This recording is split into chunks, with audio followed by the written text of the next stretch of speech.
নমস্কাৰ স্বাগতম জনাইছো ক্ৰেজি আছামিজ জিকে চেনেলৰ আন এটা ভিডিঅ'লৈ আজি কেইটামান সাধাৰণ জ্ঞান লৈছে যিকেইটা আগন্তুক আহিবলগীয়া আছাম পুলিচৰ বাবে আপোনালোকৰ বাবে সহায়ক হ'ব আহকচোন চাওঁ সেই সাধাৰণ জ্ঞান কেইটা প্ৰশ্ন 1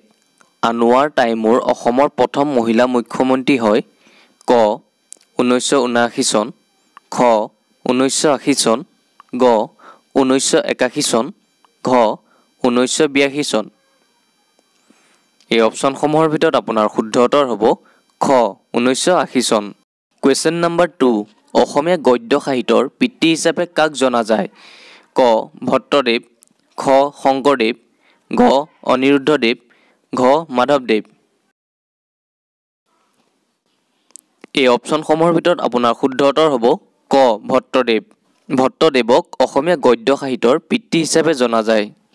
নেক্সট প্ৰশ্নটো হৈছে অসমত কোনটো দিন গড় দিৱস হিচাপে পালন কৰা হয় ক 3 জুলাই খ 19 তাৰিখ গ 22 ছেপ্টেম্বৰ ঘ 29 অক্টোবৰ এই অপশনসমূহৰ ভিতৰত আপোনাৰ শুদ্ধ উত্তৰ হ'ব গ 22 ছেপ্টেম্বৰ শ্ৰীসূৰ্য পাহাৰ কোনখন জিলাত অৱস্থিত ক ধুবুৰী খ গোৱালপাৰা গ দৰং ঘ চিৰাং এই অপশনসমূহৰ ভিতৰত আপোনাৰ শুদ্ধ উত্তৰ হ'ব খ গোৱালপাৰা প্ৰশ্ন 5 অসমৰ সৰ্বোচ্চ পৰ্বতমালা কোনটো ক পাটকাই পৰ্বত খ নামচা পৰ্বত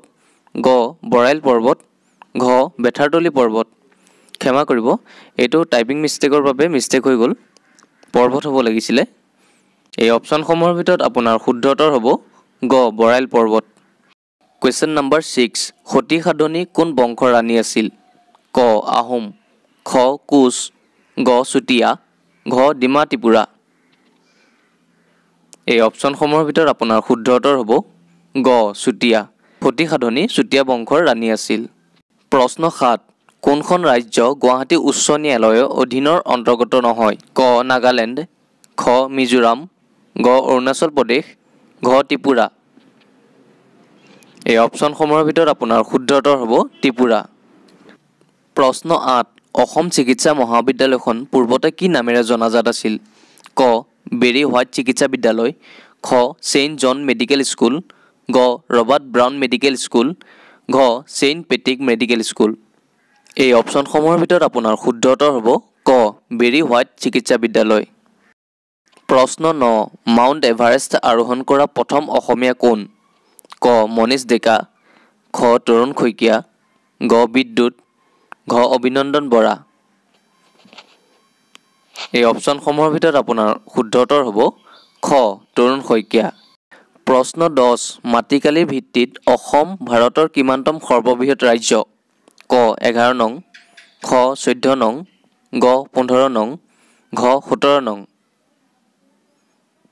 এই অপশনসমূহৰ ভিতৰত আপোনাৰ শুদ্ধ উত্তৰ হ'ব ঘ 17 নং কোৱেশ্চন নম্বৰ 11 আত্মানুসন্ধান আত্মজীৱনীখন কাৰ ক হোমেন বৰগোহাঁই খ কনকক্ষেন ডেকা গ নগেন শইকীয়া ঘ মহিম বৰা এই অপশনসমূহৰ ভিতৰত আপোনাৰ শুদ্ধ উত্তৰ হ'ব ক হোমেন বৰগোহাঁই প্ৰশ্ন 12 আহোমৰ সময়ত ব্যৱহৃত মুদ্ৰাবোৰ কি নামেৰে জনা গৈছিল ক টাক্কা খ নাৰায়ণী গ মুদ্ৰা ঘ হকা এই অপশনসমূহৰ ভিতৰত আপোনাৰ শুদ্ধ উত্তৰটো হ'ব ক টাকা কোৱেশ্চন নম্বৰ 13 অসমত কোনে প্ৰথমে ভূমি জৰীপ আৰম্ভ কৰিছিল ক গদাধৰ সিংহ খ ৰুদ্ৰ সিংহ গ নৰনাৰায়ণ ঘ সিংহ উদয়দত্ত এই অপশনসমূহৰ ভিতৰত আপোনাৰ শুদ্ধ উত্তৰ হ'ব ক গদাধৰ সিংহ কোৱেশ্চন নম্বৰ 14 কোনখন জিলা পূৰ্বতে বাংমৰা আৰু চাংমাই পথাৰ নামেৰে জনাজাত আছিল ক শিৱসাগৰ খ যোৰহাট গ তিনিচুকীয়া ঘ গোলাঘাট এই অপশনসমূহৰ ভিতৰত আপোনাৰ শুদ্ধ উত্তৰটো হ'ব গ তিনিচুকীয়া নেক্সট প্ৰশ্নটো হৈছে অসমৰ প্ৰথম ক্ৰীড়া দূত হিচাপে কোনে নিযুক্তি লাভ কৰে ক হিমা দাস খ অংকুশিতা বৰা গ শিৱ থাপা ঘ মহাদেৱ ডেকা এই অপশনসমূহৰ ভিতৰত আপোনাৰ শুদ্ধ উত্তৰটো হ'ব ক হিমা দাস প্ৰশ্ন 16 কোনজন অসমীয়া সাহিত্যিকক উপন্যাস সম্ৰাট বুলি জনা যায় ক শৰৎচন্দ্ৰ গোস্বামী খ খ লক্ষ্মীনাথ বেজবৰুৱা গ ৰজনীকান্ত বৰদলৈ ঘ কৃষ্ণকান্ত সন্দিকৈ এই অপশ্যনসমূহৰ ভিতৰত আপোনাৰ শুদ্ধ উত্তৰ হ'ব গ ৰজনীকান্ত বৰদলৈ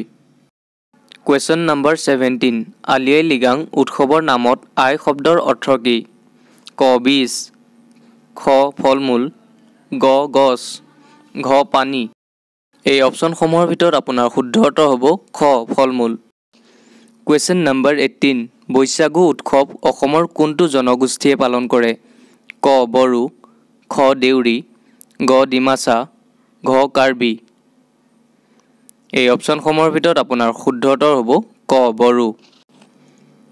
ওদালগুৰি জিলাত তলৰ কোনটো বন্যপ্ৰাণী অভয়াৰণ্য অৱস্থিত ক চক্ৰশিলা খ বৰনদী গ আমচাং ঘ বুঢ়া চাপৰি এই চাৰিওটা অপশ্যনৰ ভিতৰত আপোনাৰ শুদ্ধ উত্তৰটো হ'ব খ বৰনদী সাধাৰণ জ্ঞানৰ ভিতৰত একেবাৰে শেষৰ প্ৰশ্নটো হৈছে অসমৰ বৰ্ষাৰণ্য গৱেষণা প্ৰতিষ্ঠানটো ক'ত অৱস্থিত ক ডিফু খ ধুবুৰী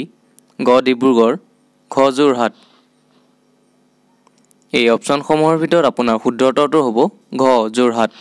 এনেধৰণৰ প্ৰতিযোগিতামূলক পৰীক্ষাসমূহৰ সাধাৰণ জ্ঞানৰ বাবে আমাৰ চেনেলটো ছাবস্ক্ৰাইব কৰি দিব ধন্যবাদ জয় আই অসম